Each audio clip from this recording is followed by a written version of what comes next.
Avez-vous été déjà bloqué dans un cauchemar? Quand je parle de cauchemar, bien sûr, je n'entends pas ce rêve où on voit des créatures surnaturelles ou des situations des plus improbables se réaliser. Et bien sûr, nous, bons crédules, on y croit dur comme fer. Pour les plus chanceux d'entre vous, vous n'avez sûrement fait que ce type de cauchemar. Mais moi, je n'ai pas eu cette chance. J'ai découvert une autre facette que notre cerveau est capable de faire. Imagination ou prévision, aucune idée. Mais ce que je peux vous dire, c'est que cela est une véritable épreuve, très dure et quasiment insupportable. Ça s'est passé ce matin, le matin du 25 décembre. C'était Noël. Ma famille et moi attendions ça depuis si longtemps. Mes enfants pour leur jouer et moi pour ma nouvelle console, qui, officiellement, devait leur appartenir. Je dis bien officiellement. Après tout, il faut bien que ça ait des avantages d'être parent. Rajouter un petit peu de cadeau pour soi-même. Comme d'habitude, mon réveil a sonné à 8 heures. Et comme d'habitude, je me suis levé et j'ai été réveiller mes enfants pour leur dire que ça y est, le grand jour était là. Mais j'ai à peine eu le temps d'entrer dans le salon avec eux que j'entendis de nouveau mon réveil sonner. Il était 8 heures. J'ouvris les yeux et j'étais encore dans mon lit. Je me suis directement demandé, avais-je rêvé la matinée?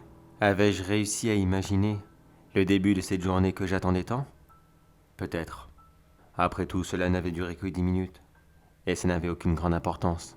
Alors comme dans mon rêve, je me suis levé, et j'ai été réveiller mes enfants. Cette fois-ci, nous sommes entrés dans le salon, et nous avons commencé à attraper un ou deux cadeaux que nous nous sommes empressés de déballer. Mais une fois encore, j'ai entendu mon réveil sonner. J'ai ouvert les yeux, et j'étais dans mon lit. 8 heures. Cette fois-ci, j'avais réussi à tenir 20 minutes. Une fois, pourquoi pas. 2 fois, par contre, ça commence à faire bizarre. Mettant ça sur le coup d'une extrême fatigue, à cause de la grosse soirée de préparation que j'avais eue la veille. Car oui, vous imaginez bien que les cadeaux ne viennent pas tout seuls, même si j'aurais préféré. Je me suis donc levé de mon lit pour la 3e fois, et je suis parti chercher mes enfants, encore une fois. Et encore une fois, nous sommes entrés dans le salon.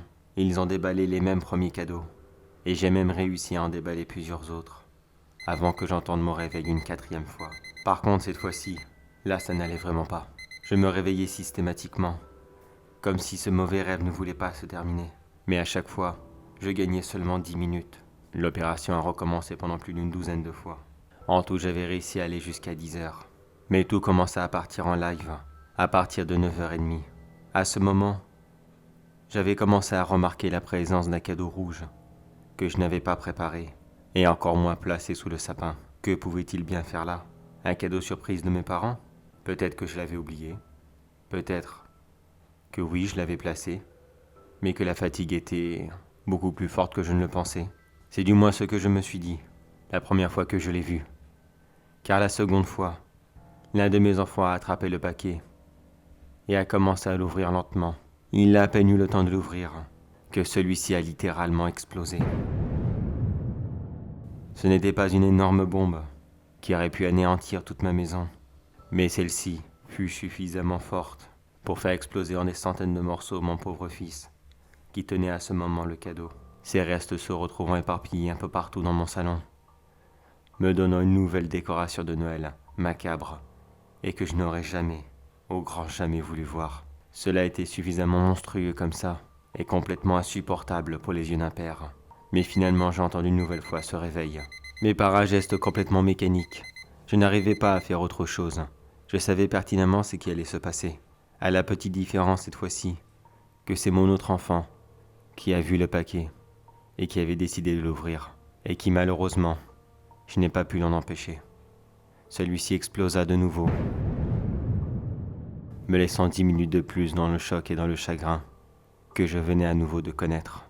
Cette deuxième explosion était peut-être similaire, mais en une seule matinée, j'avais vu mes 2 enfants mourir, et cela, sans que je ne puisse faire quoi que ce soit.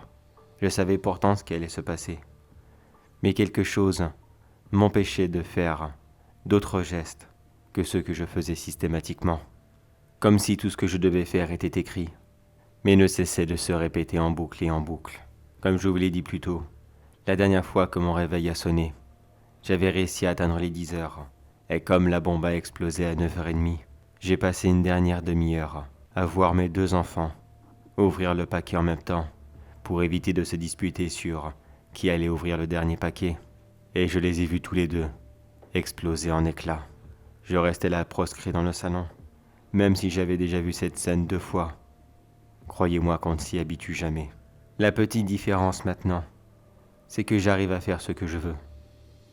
Ce schéma répétitif, c'est comme estompé pendant un temps.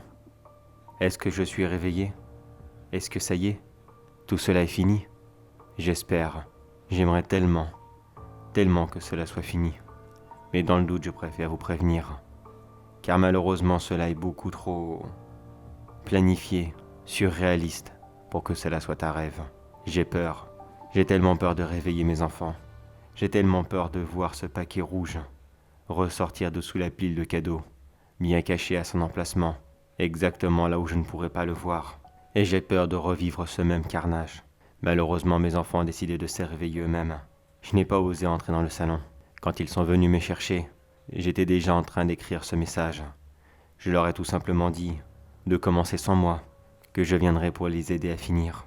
Bien sûr, c'était un mensonge, car je n'ai vraiment pas le courage de regarder ce qu'il va se passer. J'espère seulement qu'il ne va rien se passer.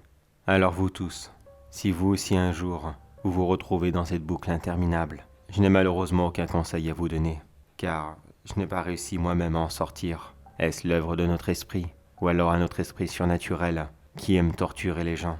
Je ne sais vraiment pas. Tout ce que je peux vous dire, c'est bon courage à vous, en espérant que vous ayez plus de chance que moi. Car malheureusement, au moment que j'écris ces dernières phrases, je viens juste d'entendre mes enfants dire à haute voix « Regarde le dernier paquet, une très grosse boîte rouge. » Malheureusement, cela va encore arriver. Et il est actuellement 10h09 à ma montre.